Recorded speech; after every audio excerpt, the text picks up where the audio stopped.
पहा आपला पुढचा पाठ आहे रेषाखंडाच्या विभाजनाचे सूत्र।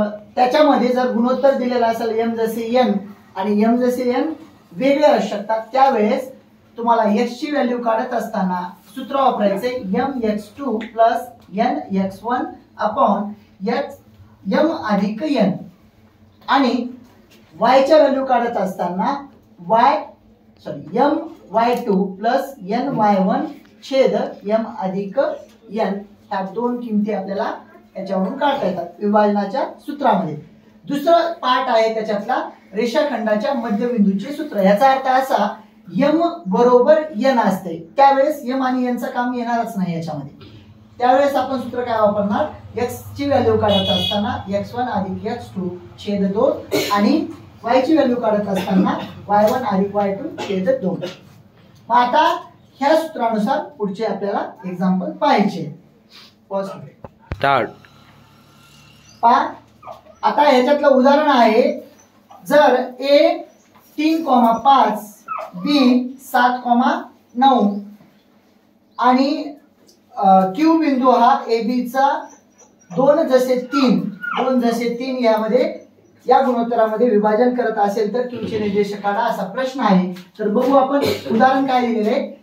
रेषाखंड आहे a b आणि गुणोत्तर दिलेलं आहे 2:3 असं गृहीत धरा आणि आपला जो बिंदू आहे विभाजन करणारा बिंदू आहे तो q, याचे निर्देशक आपल्याला x, y हे काढायचे आहेत। a चे निर्देशक इथे दिलेले आहेत आपल्याला 3,5, b चे निर्देशक दिलेले आहेत 7,9।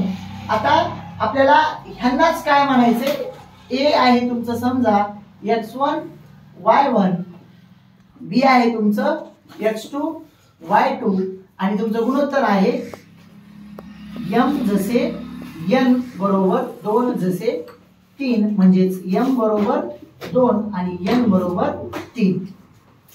आता x आणि y च्या किमती आपण विभाजनाच्या सूत्रानुसार काढून लिहायचं। विभाजनाच्या सूत्रानुसार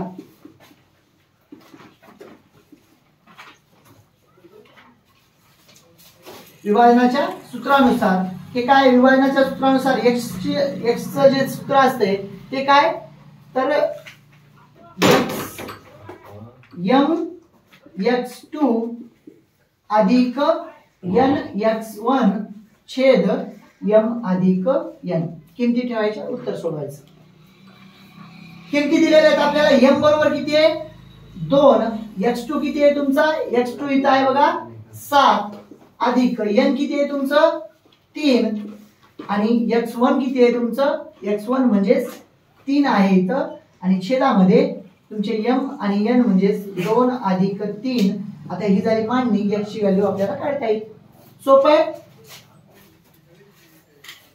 7 आणि 2 चा गुणाकार 14 अधिक 3 त्रिक 9 छेदामध्ये दोघांची बेरीज 5, दोघांची वरच्यांची बेरीज काय आहे ती बघा। आता 9 आणि 14 होते बघा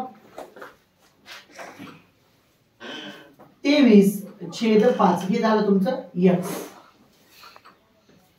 आता y चे निर्देशक पाहायचे आपल्याला। y चे निर्देशक काय येईल, एक मिनिट पॉज कर।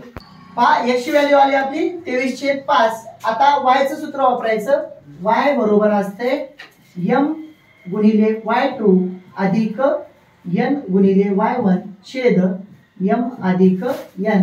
आपल्याला सर्व किमती दिलेल्या आहेत त्या मांडायच्या आहेत। m बरोबर आहे 2, y2 आहे तुमचं 9 अधिक n आहे तुमचं 3, y1 आहे तुमचं 5 आणि छेदामध्ये 2 अधिक 3, 9 दोन्ही 18 अधिक 3 पाची 15 छेदामध्ये या दोघांची बेरीज 5, ह्या दोघांची बेरीज 8 आणि 3 13ला 8 आणि 5 13ला 3 ह्याच्याला 1 म्हणजे 33/5 ही आली y ची व्हॅल्यू। म्हणजे तुमच्या दोन्ही किमती आलेल्या आहेत, x बरोबर 23/5 आणि y बरोबर 33/5। थँक्यू।